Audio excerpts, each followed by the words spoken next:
2050년 탄소 중립을 달성하겠다는 정부의 목표보다 5년 빠르게 탄소 중립을 선언한 인천광역시. 이 목표를 세울 수 있었던 건 인천 해상에 예정된 대규모 풍력 발전단지 덕분입니다. 최근 발표된 제1차 시도 탄소 중립 녹색 성장 기본 계획에서도 인천의 대규모 해상 풍력 발전단지 조성 계획을 볼 수 있는데요.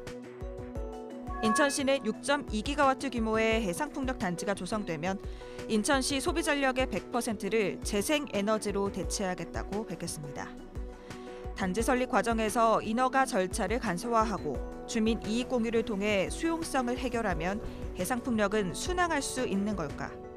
전문가들은 큰 산이 하나 더 남았다고 지적합니다. 그리드의 중요성은 정말로 이거는 전문가들은 10년 전, 20년 전부터 계속 얘기를 해왔지만 이것이 일반에 인식되기까지는 많은 시간이 걸렸고 최근에는 그리드가 얼마나 중요한지 개통 문제가 이런 시급성에 대해서 많이 인식은 좀 넓어진 것 같아요. 근데 그 정도까지예요. 그리드로 불리는 전력망은 발전소에서 변전소를 거쳐 소비지역까지 전기를 옮기는 역할을 합니다. 풍력단지에서 아무리 깨끗한 전기를 대량 생산해도 이 전력망이 없다면 소비지까지 전기를 전달할 수 없는데요. 실제로 송전망 부족으로 지역에서 생산된 전력을 대규모 소비처인 수도권으로 전달하지 못하는 사례도 많습니다. 강릉 에코파워 등 동해안에 위치한 석탄 발전소들은 전력망 부족으로 최근 가동을 중지했고 제주에서는 풍력과 태양광 발전의 생산량을 감당하지 못해 강제로 발전량을 줄이는 출력 제어 현상이 일상화됐습니다. 해상풍력 선진국인 덴마크에서는 있을 수 없는 일입니다.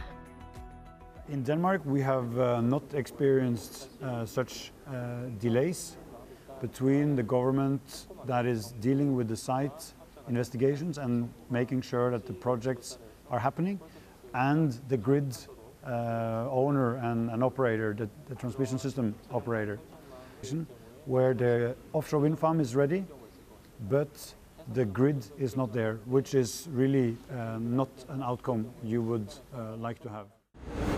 이제 수동적으로 발전 사업자들이 요청을 하면 그때부터 개통에 대한 검토를 해서 반영을 하기 시작하니까 그만큼 시간 차이가 있어서 그게 이제 늦어지는 현상으로 귀결되고 있고.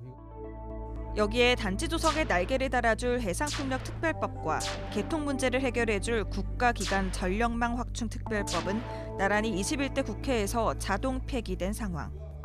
이해관계에 따라서 100%를 만족하기는 쉽지 않지 않습니까?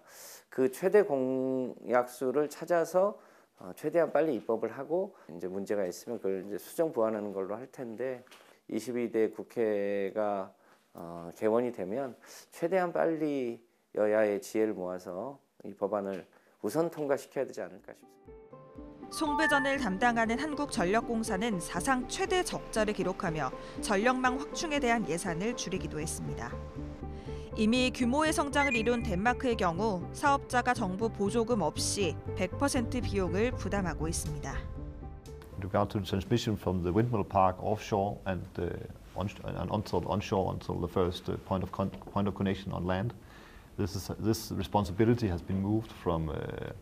In the beginning, it was the Danish state. A few years ago, it was changed so that it was also part of the wind developers' project to secure the cables and the transmission all the way until the point of connection on land.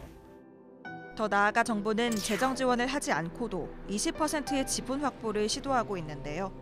사업자들이 원스톱숍 등 안정적인 정책 덕분에 정부를 믿고 사업을 진행할 수 있다는 신뢰가 생긴 덕분입니다.